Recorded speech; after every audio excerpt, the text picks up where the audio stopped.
Come on. Behavior management in a drama class, I think, is slightly different to your behavior management in a standard classroom, in that you need to embrace the chaos. You've got to accept that there is going to be a lot of noise, and a lot of it is out of your hands, it's out of your control. What is important is that all that noise is being focused towards developing work. So as long as there's work being generated, as long as they are developing and working on a piece of drama or whatever their task is, then I find most levels of noise completely acceptable. This is set in Uganda, in Africa, and some people can do a very good African accent. Any lesson, or especially a drama lesson, which is a practical lesson, needs a very rigid structure. Well, more of a routine than a structure, which means that they come in and they know what to do and what's expected of them. With my lessons, it's always come in, bags down. They'll then sit down in a circle, as they always do, and they will be given a text, whether it's a photograph, a mask, a piece of music, a play script, a poem, and we'll look at the text and get our initial responses to the text. Let's just kind of look for opportunities for performing. We'll then probably use one of our strategies, still image, forum theatre, miming, just to kind of explore that text, kind of get an idea of character and start thinking about different motivations and how we can use this text in a piece of drama. What do you see in that face, in those eyes? Sorrow. You see sorrow. They then get into groups. I would probably assign them groups. Very occasionally, they'll be able to choose their own groups, but those are always the less successful lessons because they want to go with their friends. They will then rehearse, develop their pieces. They will then perform them. I do like to perform every single lesson. I think it's important in a drama lesson that that's a performance subject, that there's always a sense of showing and an audience appreciating, and after performing we'll evaluate. So it's a very standard lesson. It's text, response, develop, perform, evaluate. And once they've got used to that routine, very seldomly do we have a problem because they know exactly what to expect. He's not your father. He's the only father we know. Don't insult him. Mother would be ashamed. The last lesson we started working on the loss of childhood, based on a play script 2 of my Year 11 students wrote a few years ago. It's a very tough play. It's a 5-character play, and it looks at how the LRA, the Lord's Resistance Army in Uganda, led by Joseph Kony, is stealing away childhood from children by kidnapping them and making them as part of his army.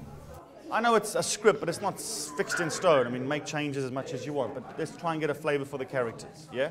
It is a tough script, and there are a lot of difficult emotions. I mean, emotions that these kids haven't ever felt, hopefully, and so they need to find some way of accessing them. Stop wasting my time. Beautiful, beautiful girl. Beautiful. My wife. I'm begging you, please. I want you to. Please.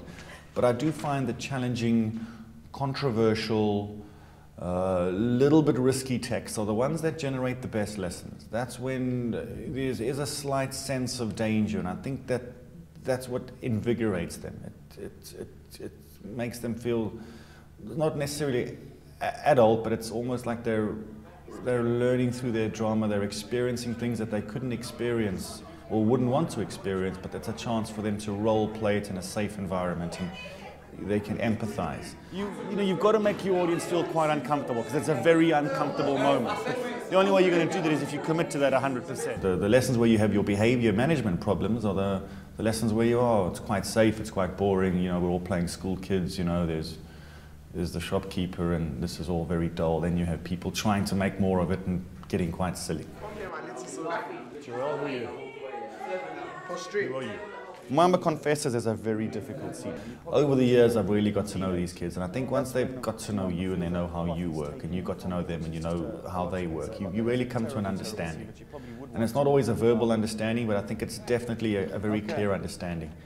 The important thing, I think, is to treat all those relationships not as a single, but as individuals. So some of the kids, they will get away with a lot more.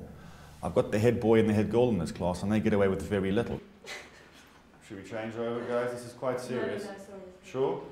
Others who are known around the school to be behavior problems, I don't have a major issue with them in drama, because I think they enjoy the subject, but you can't keep them on such a tight leash, because then you're just going to have confrontations every lesson. So a lot of it is tactically ignored. I think if that's not going to seriously impact the rest of the class, it's annoying me. Maybe it's annoying, some people, but it's not having a major effect on the class. That's not worth the confrontation. It's like a very fluid, ongoing relationship. But that's the relationship that you have with the pupils that keeps them in control. It's not the shouting or the school's behavior policy. It's not the detentions. It's not the threatening. It's just that kind of relationship you build with your students. That's what keeps them in line. We can't just do it. Okay. The low-level disruption during the performance is a tricky issue for me. You know, either you're going to ignore it, or you're going to try and deal with it while the performance goes on, but then you kind of, you know, you should be watching that too as a teacher. I mean, I want to see the work they're doing. I don't want to be dealing with pupils, or you're going to stop that performance and now we're going to deal with this low-level disruption issue. So it's a judgment call. The kids, they need to have a very clear boundary, and they will always tiptoe right to that very edge. You look at them, they know, okay, I'm right here at the edge. Take another step and, you know, we're going to have to deal with it. And sometimes they do, so we stop it. You know, we've got a behavior management policy in the school. You've got the hotspot rota. We'll go and get a senior member of staff if you have to come outside. But, you know, sometimes you have to do that. It's quite a long boundary, I think, in a drama class. I mean, you can't be rigid in a drama class. You're always going to have the noise. You've got to give them a fair amount of space. But it's very clear. And once they've stepped over that boundary, that's it. Could you please chew gum in the bin and stop chewing the gum, Mark? It just ruins your character, you know? Anything to do with God. We've been stolen away from our home, taken to hell. The prop room at the back is kind of open door for the kids. It's not that well stocked, it's not brilliantly funded, and they all kind of know what they're going to find in it. The walking stick is a big favorite. Very often it is a walking stick, but a lot of the time it turns into a gun. So the walking sticks and the machetes and the cardboard weapons, they do often come out. If I see there's any kind of nonsense, you'd probably want to make, you know, you nip that in the bud straight away, but I've never seen anyone kind of use the walking stick in any way except as a drama prop. It's her or you.